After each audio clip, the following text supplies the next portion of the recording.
Hello, this is Brian Scuttle here with another quick take review.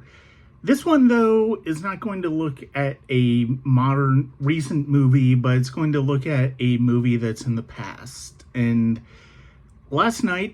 yesterday was July 4th, 2023, and when I got home from work, Meredith and I did a double feature of Roland Emmerich's classic 1996 film Independence Day, as well as its 2016 sequel, Independence Day Resurgence. I had never seen Resurgence up until this point. We bought it on Black Friday in 2016, but I've never gotten around to seeing it. In part because of the fact that, it's one of those sequels that, even though a lot of the people were back for it, I just didn't feel like it was it. It felt like in the spectrum of necessary to unnecessary sequels, few were more unnecessary. So last night was an experience. Watching the first one, which I absolutely love and have some tremendous memories of, and then watching the sequel, which I think is mercifully 2 hours, but still feels like it was 3 hours long.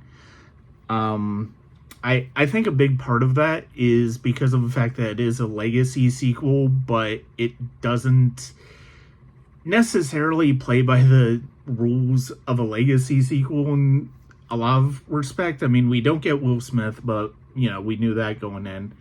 Vivica A. Fox is back, Bill Pullman is back, Jeff Goldblum is back, Judd Hirsch is back, but the actors who played Whitmore's daughter and the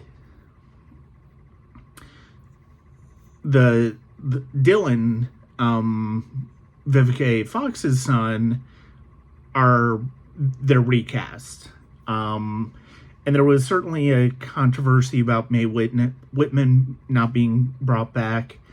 And I think she would have been quite a good addition. She's quite a good actress. And it would have been great to have her back in the movie in general.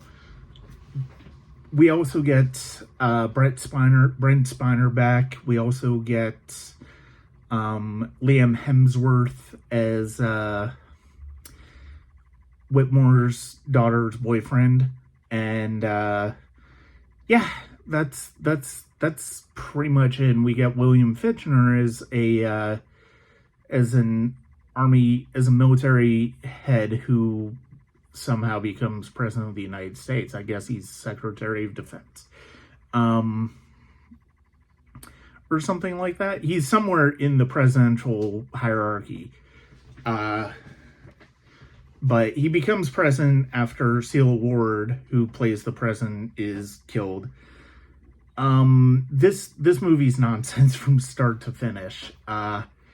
If it wasn't for the 1998 Godzilla, this would quite frankly be the worst film of Roland Emmerich's career.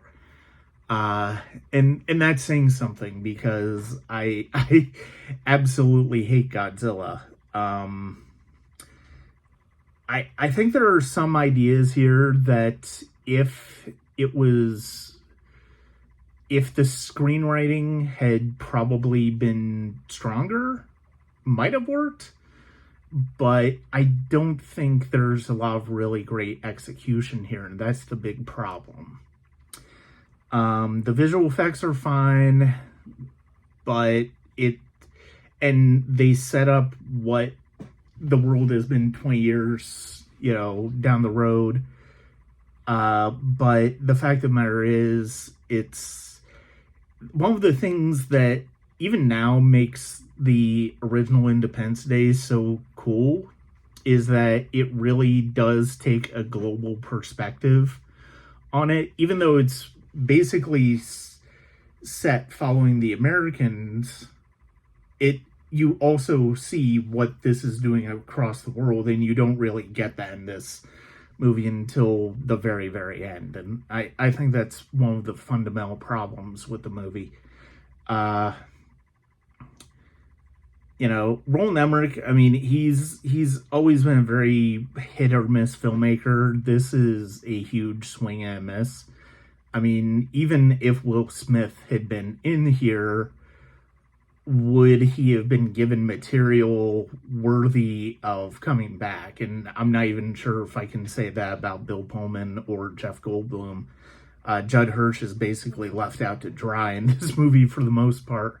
It's really quite sad, especially when you consider how well he was utilized opposite Goldblum in the first one, and then you watch something like The Fabelmans this past year, and you see that he's still got that energy, but this character, I think that's one of the biggest issues. They don't necessarily have strong ideas what to do with a lot of these legacy characters that they brought back.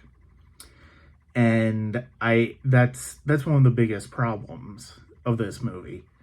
They want us to follow the newer characters, the younger characters, but oh hey, it's pretty much the worst legacy sequel I think we've gotten. And it's just a mess, and it's not memorable in any way, shape, or form. It's not well executed by Emmerich, and it just is. It doesn't have the energy that his best work has, and that's a huge problem. So those are my thoughts on Independence Day Resurgence. Thank you very much for watching these quick takes. I wanted to do this because I didn't have a whole lot I wanted to write about the movie, so I didn't want to write a review about it. But I also didn't want to just keep it as a blurb on my Patreon as a first-time watch. I wanted to actually say something about it and have my feelings known about, because Emmerich, for all intents and purposes, is a relatively major filmmaker. He has been for some of the past 25 years. And yeah, so Independence Day Resurgence is an awful movie, and if I never watch it again, I think it will be quite perfectly fine with that. So that's going to be it for this quick take. I've got a special episode of the Sonic Cinema podcast tomorrow. I hope you check it out. And for now, though, I hope you continue to follow the Sonic Cinema podcast and what we have going on at Sonic Cinema. Thank you very much.